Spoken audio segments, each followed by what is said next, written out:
Between the Stories, Episode 0. Who I Am. I'm Samuel Davis Jr. Before I ask you to spend your time listening to the stories from my career, I think it's only fair that I introduce myself. I want you to know who I am, where I came from, why I became a police officer, and why after retirement I still feel compelled to tell these stories. Because this podcast isn't about me. It's about understanding. It's about helping people see what they may have never had the opportunity to see. It's about saving lives by helping officers and citizens better understand one another. I grew up in Vallejo, California.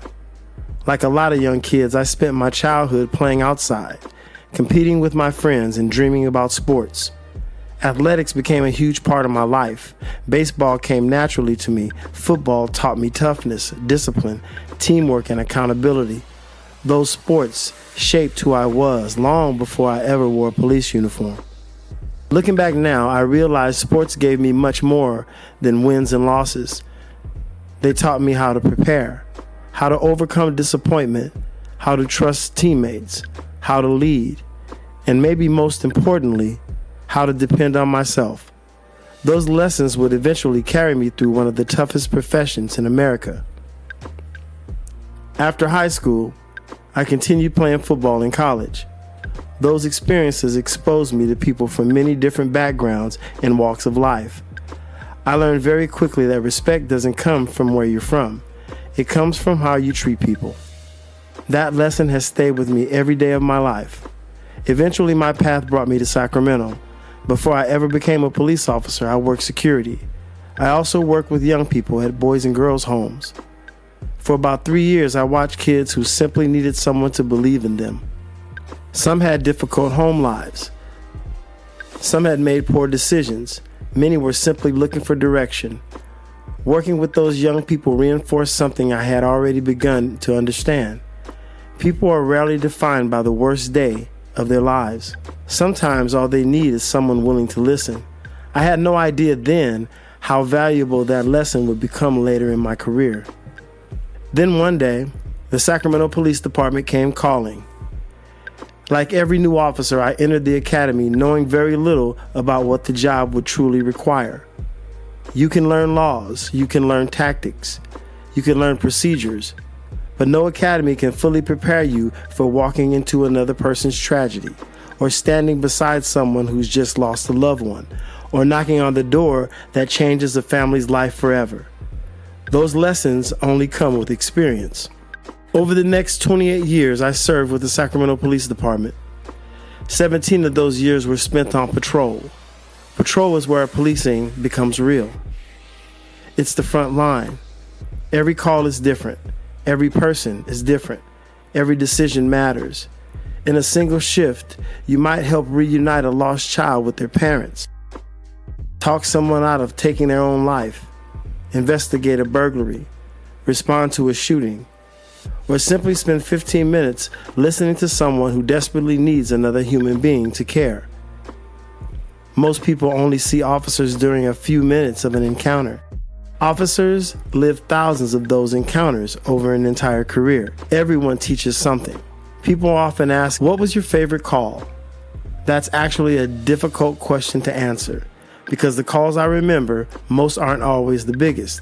Sometimes it's a conversation. Sometimes it's a child. Sometimes it's a decision that changed someone's future. Those are the calls that stay with you. After retiring, I wasn't finished serving. I became the criminal justice instructor of the Hiram Johnson Law Academy. Now, instead of training alongside officers, I spent my days helping prepare the next generation. Every year, students ask incredible questions. Questions about police officers, about fear, about use of force, about race, about trust, about why officers make certain decisions. What surprised me was this. Many of those questions weren't being answered by someone who actually lived the profession. That's when I realized these stories still had a purpose. So I began writing. The book became Law Enforcement Encounters. Now it has become this podcast. Not because I want to relive my career, but because every one of these stories contain a lesson. Some lessons are for police officers. Some are for young people. Some are even for parents. Some are for anyone who may someday find themselves standing beside a patrol car wondering what happens next. If understanding one story helps prevent one unnecessary use of force, if understanding one story helps one officer seize a situation differently, then sharing these experiences has been worth it. One thing I want you to know, this podcast isn't about convincing you that police officers are always right. We're human. We make mistakes. We carry emotions. We learn, we grow, we improve. It's also not about convincing you that every single citizen is wrong. Life isn't that simple. I've met extraordinary officers. I've met extraordinary citizens. I've also met people who made terrible decisions on both sides of the badge. My goal is to increase understanding, because understanding gives us something that anger never will: perspective. As you listen to these stories, you'll hear about shootings, foot pursuits, murders, traffic stops, domestic violence, drug addiction, children, families, and moments that still affect me today. Some will make you laugh, some will make you shake your head. Some may even bring tears to your eyes. Every story is told with respect for the people involved. Names and identifying details have been changed when necessary to protect privacy. But the lessons, the emotions, and the experiences are real. Thank you for spending these few minutes getting to know me. My hope is that every episode leaves you with a little more understanding than you had before you press play. Whether you're considering a career in law enforcement, currently wearing the badge, have had positive experiences with police, or difficult ones, you're welcome here.